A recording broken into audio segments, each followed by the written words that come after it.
On vous a menti. Pas sur le fait qu'une guerre civile peut arriver, ça c'est vrai, mais on vous a menti sur comment la voir venir.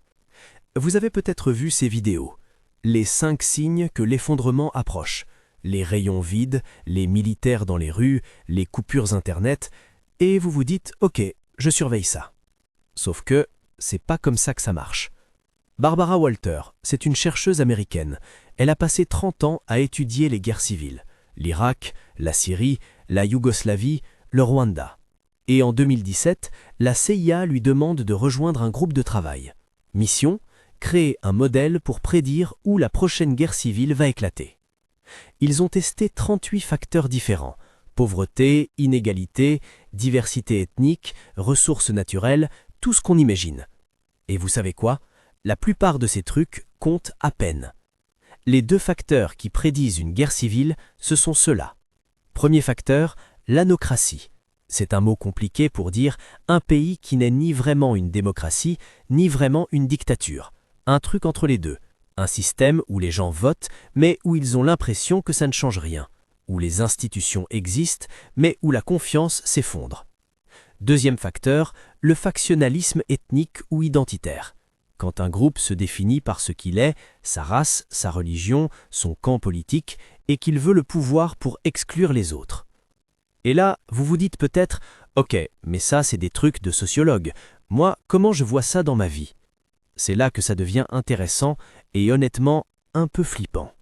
Parce que le vrai signe qu'une guerre civile approche, c'est pas dehors, c'est pas les rayons du supermarché, c'est pas les frics dans la rue, c'est vous.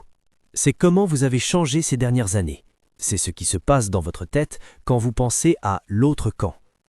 Je vais vous poser une question, et je veux que vous y répondiez honnêtement dans votre tête. Est-ce que vous pouvez imaginer prendre un café, un simple café, avec quelqu'un qui vote à l'opposé de vous? Pas pour le convaincre, juste pour discuter, écouter son point de vue. Si la réponse c'est non, ou si rien peut l'idée vous met mal à l'aise, vous donne envie de grimacer, alors la déshumanisation a déjà commencé, en vous. Et je dis pas ça pour vous faire la morale, je dis ça parce que c'est exactement ce que les chercheurs observent avant chaque guerre civile. Le schéma est toujours le même. D'abord, on utilise des mots, des blagues. Ces gens-là sont débiles, ils comprennent rien, ça reste léger. Ensuite, ça devient plus dur, ils sont dangereux, ils détruisent le pays, c'est eux ou mots. Et à un moment, sans qu'on s'en rende compte, on arrête de voir l'autre comme un être humain avec qui on est en désaccord. On commence à le voir comme une menace, un obstacle, quelque chose à éliminer. Et ça, c'est pas un truc qui arrive du jour au lendemain, c'est un glissement, progressif, invisible. Et si vous pensez que c'est un truc américain, regardez ce qui se passe en Europe en ce moment. Le rapport COFAS sur le risque politique vient de sortir. 2025, c'est le niveau de risque le plus élevé jamais enregistré, plus haut qu'en 2020 pendant le Covid.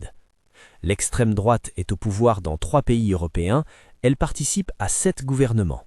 En Allemagne, l'AfD monte, en France, on a eu 3 premiers ministres en un an, des émeutes en Nouvelle-Calédonie avec 2 milliards de dégâts, des émeutes après la mort de Naël avec 900 entreprises détruites, 3 fois plus qu'en 2005.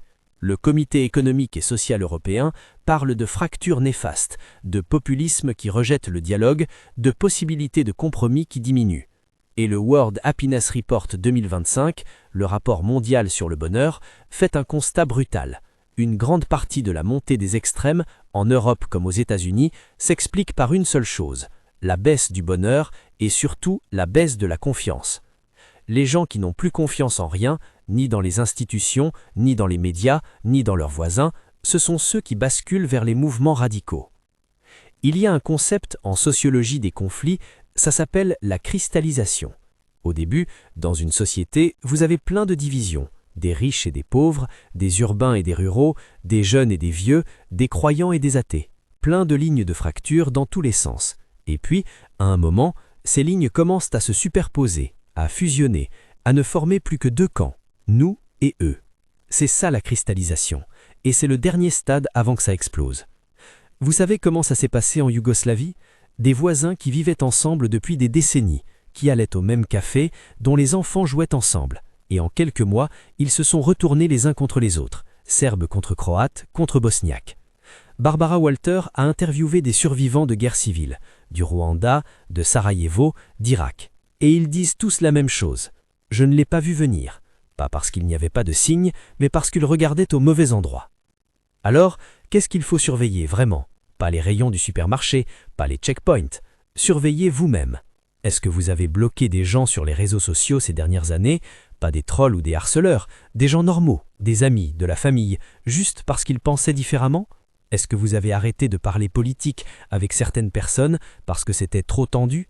Est-ce que vous consommez uniquement des médias qui vous donnent raison, des chaînes YouTube, des comptes Twitter, des journaux qui disent exactement ce que vous pensez déjà? Est-ce que quand vous entendez une info qui contredit vos convictions, votre premier réflexe c'est de la rejeter, de chercher pourquoi elle est fausse? Si vous avez répondu oui à plusieurs de ces questions, vous êtes en train de vous enfermer dans une bulle. Et cette bulle, elle vous prépare au conflit, sans que vous le sachiez. Bon, et maintenant, on fait quoi? Je ne vais pas vous dire de stocker des boîtes de conserve, c'est pas le sujet. Le truc le plus utile que vous pouvez faire, c'est de résister à la cristallisation activement. Ça veut dire quoi concrètement? Ça veut dire garder des liens avec des gens qui pensent différemment.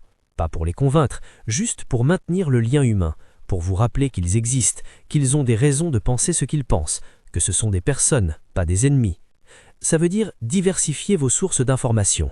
Lisez des trucs qui vous énervent parfois, pas pour vous torturer, mais pour garder votre cerveau souple, pour éviter de vous calcifier dans une seule vision du monde. Ça veut dire méfiez-vous de ceux qui vous disent « c'est eux ou nous », que ce soit à gauche ou à droite, que ce soit votre camp ou l'autre. Cette phrase-là, c'est le carburant des guerres civiles. Je vais finir avec une image.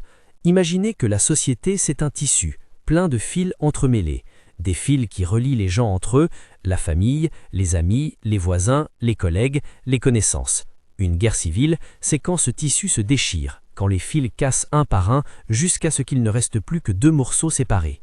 Et chaque fois que vous coupez un lien avec quelqu'un, que vous bloquez, que vous ghostez, que vous méprisez, vous coupez un fil. Vous ne déclenchez pas la guerre civile, mais vous y participez à votre échelle, sans le savoir. Alors, la prochaine fois que vous cherchez les signes de l'effondrement, ne regardez pas dehors, regardez dedans.